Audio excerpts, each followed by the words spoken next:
You brought up relationships and marriage a couple of times now. I think you said somewhere that you met your wife when you were like 4 years old, right? Yeah. We were in the womb. No. How did you meet your wife at 4 years old? It's controversial. We were at least in 6th grade homeroom. Okay. In middle school.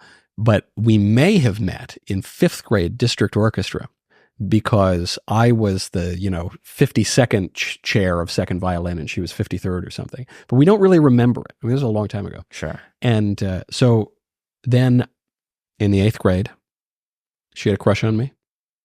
I was dating the lead of the 8th grade musical. It was, a real celebrity romance. And then I had a crush on her in 9th grade. She was dating a much older man. Wait, did you break up with the celebrity orchestra person or whatever? Like the number one? We broke up.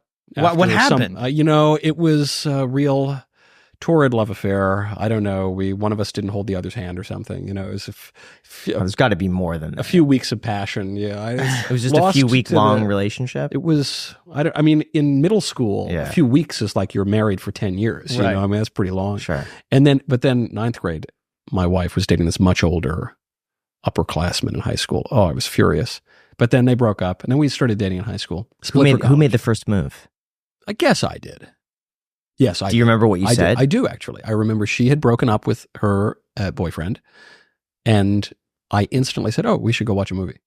That was it. It was just instantly. So you were kind of waiting. I was for waiting. them to. I was waiting. I was like, keeping my eyes out. Were you friends with her at the time? Kind of like yeah. Yeah, we were friends. I mean, we weren't. I'm somewhat skeptical of men and women being friends, just platonic friends generally, but.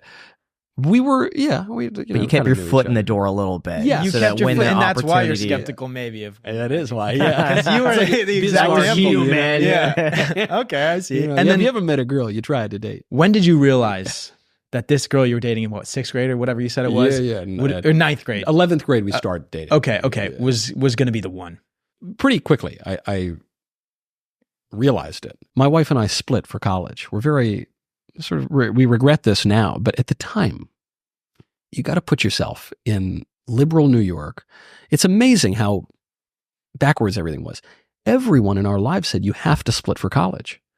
You have to. It's crazy. You can't marry your high school sweetheart. That's what country bumpkins did 50 years ago. You can't do that. You got to split for college. You've got to go date 1 million people. You got to go, live the hookup culture. And so we were in colleges that were pretty far away from each other. And so we did break up for college. And then rather quickly, I realized, this isn't good, but whatever. I was single for 3-4 years. And then So you're single all throughout college? Yeah. So it didn't even work being split up with her anyways. Did you guys communicate in between? Or No, I wasn't single. Like I was dating other women. I wasn't single. I was sitting. Okay. And she just went out and had fun. So you were not dating anyone else. So you guys I was dating. Why are you guys trying to make me seem I'm just double checking. No. I was. You want to get the timeline correct. Yeah, right. No, I was. Sequence of events. This is, I guess, all's well that ends well, in that I know for certain that my wife is like one of the greatest women ever to walk the earth, and certainly, at present, the greatest woman walking the earth, because I dated a lot of girls in college, and I thought, why am I doing this? Like, what's the point? I know I have to. I was told I have to break up with my high school girlfriend, and we have to date these other women, and we have to, but it's all just bunk, man. It's totally crazy. It turns out that what people have been doing for all of history is usually better than what a bunch of modern radical reformers are doing now. And the evidence of this is my friends who really bought into that, especially my female friends, one can have a few, I guess, is they say, put your career first, don't pay any attention to relationships, don't get married young, don't have kids young, don't do this. They're all miserable. And I feel bad for them. I'm not saying this to make fun of them in any way. They got duped. I got duped a little bit too, but they got duped, and they were told this by the entire culture. And, then they wake up one day and they say, wait, brunch isn't as fun anymore. Or, actually my puppy is not satisfying a longing that I have. And actually I'd like to be with a person. And, I asked my grandparents, who were married for 69 years before my grandfather died. And, at their 60th anniversary, I said, hey, Grandpa, what's the key to a good marriage? And he was a Navy captain. Huh? He said, 3 things, buddy. Patience, shared experience, 54 months of pregnancy, that's a shared experience, and frequent absence, because he would deploy and he'd go away for 9 months at a time. the shared experience is a big one. There's no substitute for that. I have known my wife and her family for the majority of my life. My wife and I went on our first date more than half my life ago. That's crazy. And I'm a young man, that is a crazy thing. And so people don't really have that anymore. And I'm not saying you can't have a great marriage with someone you meet, but it's just harder. It's harder to do that. And I hear all the time people write into the show, young men and especially young women, who say, I just got lied to. Dating is just so hard. Okay, but you don't think that there's any merit to going on multiple different dates with a bunch of different people and collecting all of these data points about things that you like and things you don't like.